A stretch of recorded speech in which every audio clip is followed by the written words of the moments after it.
kìa. Đứa nào ngoài em kìa. Mà hai ra liền. Ơi chính là Khang. Khang hay cười hay khóc.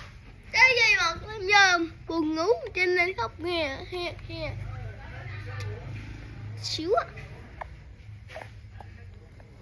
Ấy vậy. Ô. Ấy Khang ơi. Ai đang là Khang cả người Khang. Khang thật là người thôi. Khang chỉ là người thôi mà bác đó chỉ thôi vô em. Thôi vậy đấy rồi, ngồi vậy luôn. Khang ơi. Khang. Khang ơi. Ập mặt xuống đất rồi, ập mặt xuống luôn.